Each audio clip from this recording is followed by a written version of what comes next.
the truth. Don't scream at me, bro. Don't scream at me. Stand up on that step. This locks it from the last interview. This locks it from the last interview. This movie.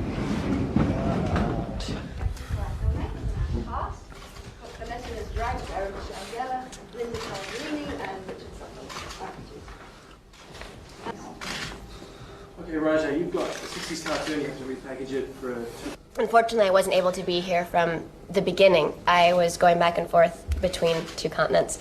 And the very first day that we all got together, we sort of looked around. We had never all been in costume and hair and makeup and wigs at the same time. And I remember all of us just looking around, and it was just this general huge excitement because all of a sudden we were Scooby-Doo, and that was so amazing. And it's so separate and different from anything else. I mean, we feel like Mystery Inc. We have a van, and we have, you know, it's an incredible, hate to use the word high, but it is, and it's really, making this movie is different from any other project that I've ever worked on. I've never worked with a cast that is, I love everybody. Everyone is so, I know it sounds cliche, but everyone is so wonderful in each role and brings so much as a group, and that's what we feel like.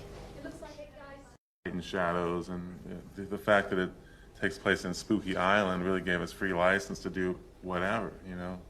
We could dream of a spooky castle ride, and here it is. Or if you want the people in weird... And could you just talk about making the film in Australia? making the film in Australia. Oh, it's fantastic. The people are great. The climate's gorgeous. Work hours are really conducive to our lives. I learned a great saying here, which is the Australian work ethic is 8 hours work, 8 hours play, 8 hours sleep. And I'm for it. I'm totally for it. He's very demanding. He never shows up for anyone's coverage. He's supposed to be here, but... He said he didn't do it with all of us. I mean, there's... I probably have the most interaction with him. There's somebody on set all the time doing the voice. We have a little person walking around in a dog costume to do all the rehearsals, so we establish eye lines. And then we have the stuffy dog, which we put in strategic places to have something to look at. But yeah, it's just committing to it. He will look and act like a real dog. His movements will be very realistic, but you look at him and you say, there's Scooby-Doo. And he'll do all the things that you expect Scooby to do. He can work on 2 legs. He can open a door. He can pick up food. Yeah, he can but eat. and he can talk. And he can talk with rolling his R's. Exactly. But no, I mean, the first, he won't look like a cartoon character next to real people. He will look like a living, breathing, real live animal. Like your dog. Like your dog, in the room with these people. We both read the script separately, and when she read the script, she loved it. When I read the script, I laughed out loud over a dozen times. It made me laugh. He was just sitting reading, obviously like, it was a great reaction, and I think it was the same reaction that we all had when we read the script, because when you first wonder what they're going to do to take, what is essentially a 2-dimensional cartoon and bring it into a 3-dimensional movie. And when I read the script, the first thing I thought of was, oh my goodness, they succeeded 110%. This is great, and whether I'm a part of this or not, this is a movie that I want to see.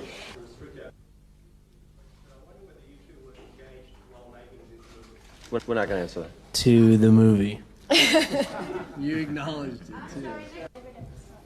My favorite episode ever? Oh my goodness, would probably be... Jeez. It's impossible. Yeah, wow. There's a few. I like Scooby-Doo a lot, and there's 2 in particular.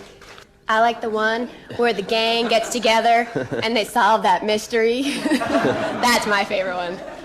I'm totally kidding. I watch a bit more cartoon.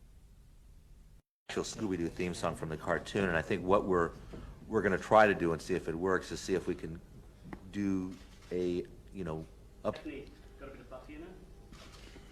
Goodness. I think it's really important as an actor to always look at characters separately. To say, now I'm Daphne, now I'm Buffy, and your goal as an actor is you hope that your audience is also able to distinguish between the two.